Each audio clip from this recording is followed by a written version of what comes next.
for a ride. What the f-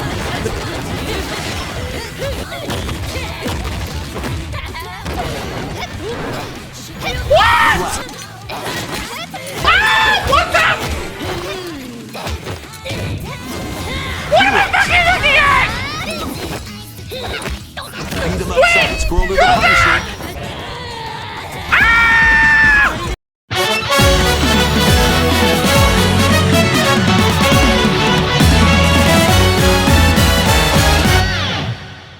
Okay, did we just go back in time? Because it feels like we are in a mid 2010 writer show, because like we got a writer chips insert alongside like a Kamen Girls insert in like one episode. I am very confused, but overall this episode, like I am very much all over the place about how I really think about it, mainly because I really felt like the show had something going with the three Bellicist Kings, which kind of feels odd that in the end of the episode it kind of got dropped. While I did love all the small seeds that the show is dropping with Gigas alongside Spanner, with Gigas pretty much telling Spanner, it's like, hey, if you want, if you know, hunt down like Jeremy and kill him, you can join me and I would teach you to actually control your black flames, which is really cool. Again, it continues kind of the same thread of like, oh, you inherit the powers for me and I am pretty much the progenitor of all of like the weird alchemy powers, or at least all three of us are kind of the progenitors of a lot of the alchemy powers, which do make sense if you really think about it. Like Gigas is very much closer to Spanner, while Jeremy, you can say now with Garyon, is slightly closer to like Hotoro, and the other king/queen is slightly closer to Rene. So it is kind of interesting. There is some correlation between the three kings, the three dark sisters, and our three kind of trio of riders. So it was really fun and really interesting that Spanner for a bit was like, should I do it? Like genuinely thinking about it, and like I loved it. And in the end, sadly, he's like, oh, I don't need it, I will control the power on my own. But it's like, like that would be interesting, because it could have given us like two scenarios. One, like Gigas actually turns good and he actually semi-joins the good guys and defeats Garyon, while the other is like Spanner trying to convince Gigas that he wants to join, and then, you know, betrays him. But probably the show doesn't want to do that, because tell you the truth, hey, they did it already with Minato, like literally like 2 arcs ago. So I'm not sure if they would ever do it like twice between like an arc or two. I'm not sure about that, but that was actually kind of interesting. And also, hey, fucking Spanner and Lachesis are probably KISSS under the fucking tree, the learning tree. It's time for you to go to the learning tree. Oh, and the learning tree! How the fuck Undertaker got into my shit? How the fuck also Chris Jericho got in? What the fuck? Asa Timberlake. Why kind of the episode was weird, because how much I really felt like it kind of should have been way more focused on Spanner than on Nijigon, but it was kind of like, it was split very evenly, with Nijigon really takes Spanner's words to heart and decide to find a job, or at least try to help people, showing to Spanner, hey, we chemis can do more for this world. Look at us. So he tries and he helps the Kamen girls, but like also like a singular girl, because she kind of feels like, oh, like I feel like I'm the worst one in the group, I should go. And she leaves, and he helps the group to actually perform in the same concert that Punk Jack did in his own special, which is odd.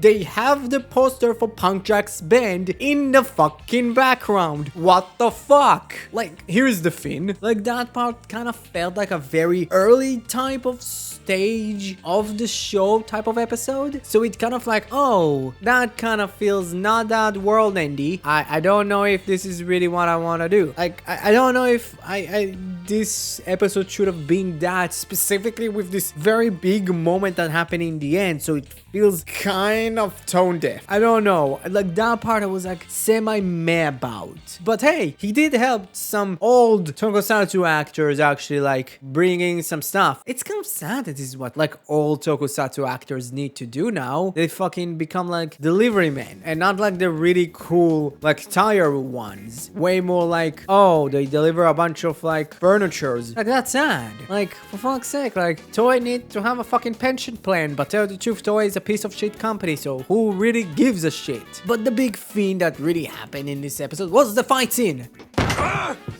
Art, I don't want to alarm you, but Yes, it's fucking back. Let's go. What is your fire? Huh? I love it. I fucking love that fight scene. Like that fight scene was so amazing. Like I don't care. Like it was like genuinely so fun. Not only like really giving a spotlight not only to Reine but also for Spanner. But also, hey, we have like other like fucking Gotchard brothers. Like we got Interestler, my favorite form, and fucking Steam Hopper. And you kind of have like Steam and Hopper kind of saying their name and they're like saying it like in sync. Like Hopper, Steam. Like I love it. I said it weirdly in the wrong pitch. But I don't care, like that was so genuinely so fun. And like that fight scene was amazingly choreographed because it was a Sakamoto directed episode, so of course it would be. But like yeah, like that fight scene was so cool.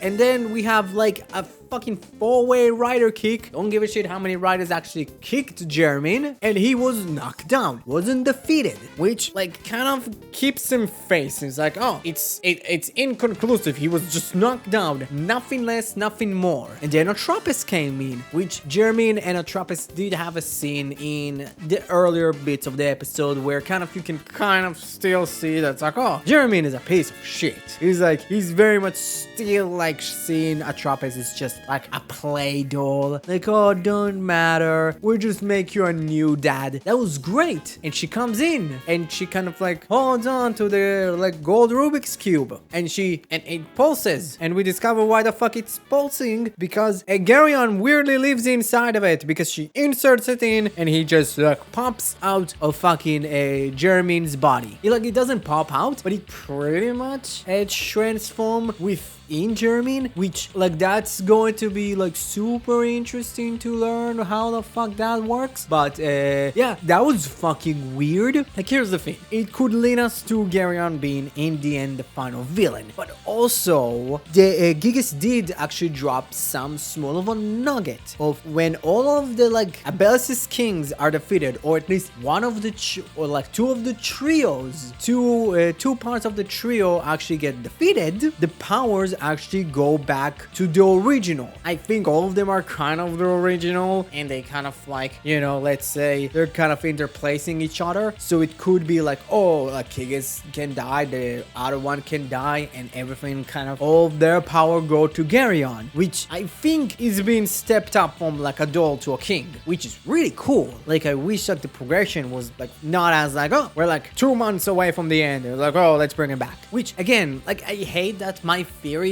is also wrong. It's like, oh, I had that fear of like, oh, like Gigas is somehow storing Garyon, but it's like, it's not. It's just it's just fucking in the fucking box, which doesn't make sense because it's fucking pulsing, so of course there's going to be some living thing in it, while also like it did have the power of like making the gold amalgam, so it does make sense. But like I wanted my theories to be correct, for fuck's sake. Okay, but I have a new theory. Listen, I think that Hotoro is a doll. Like we don't know really how the dolls really operate fully. Like think about it, like Garyon like as a doll was very much like, oh, he felt very human until like the big nugget of like big like drop of information that was dropped. Like we didn't know that he was a doll, so that's a crit but like very fucking interesting. So like I don't get how the fuck like that works, so it's going to be like super interesting going forward of like, okay, how did like Garyon really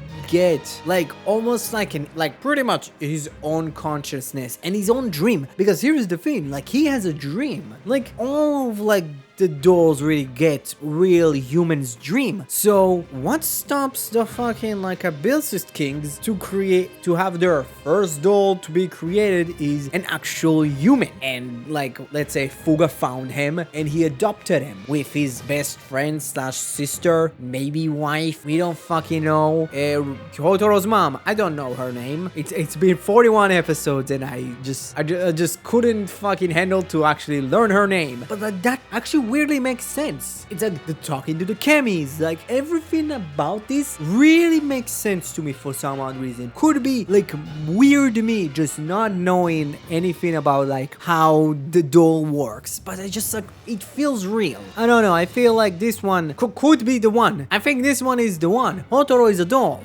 But hey, that's just a theory. A game theory. Here's the thing. How much I felt that this episode was very much like somewhat of a disappointment, because I really felt like, okay, you can bring back Garyon, but you could have done it in maybe several different ways. Maybe like it could have been kind of interesting. I'm still like kind of continuing with the things that I didn't really like about like Hopper 1 and all of the other Kemis coming back with Nijigan, like with his like big like ray attack. Like they could have done something really interesting with like Hotoro bringing back all the Kemis, but accidentally bring back all the people that died, including Garyon. So like that could have been actually interesting. Or like somehow Atropis kind of grabs the flower and she makes Garyon from the box, from the Rubik's Cube. That would have been interesting. So it's like, oh my god, like our hero created this new like thing, and it's like cool because like we're bringing back like the old friends that we lost, but also one of the fucking villains took it and revived the big bad of like the second arc. That could have been like genuinely interesting, and not like, oh, let's just drop the three Abyssist Kings, let's drop trying to bring back all of like the dead Kemis. So it's like, oh, they could have done this to make it slightly better, and like I would have fucking loved it. But like overall it was like a fine episode. Tell her the truth, I liked it more than what probably I presented. Like I hope I sound more optimistic than what it sounds like, but I fucking loved it. This one gets a B+. Again, I think it was fine. I thought that maybe if they could have changed small little bits of the episode and kind of the arc, it could have even gotten an S or even an S+, but it's like those like small little details could have like changed one episode, like a trajectory of like one reaction, one fucking thing that the show did is actually kind of like folding itself to other episodes. So yeah, what you thought about Gotchard episode 41? Comment below, let me know. Thank you very much for watching my video. If you liked it, please like the video, subscribe to my channel, fucking help the subscribe button become a subscribed button, while also please do watch my Kamen Gates big bulk review style. I spend too much time into it and it's not getting the views that I want.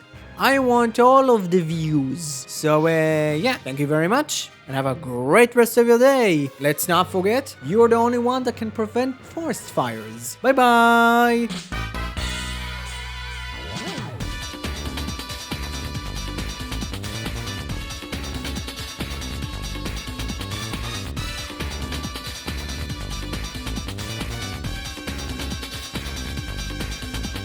Crippled more people than polio.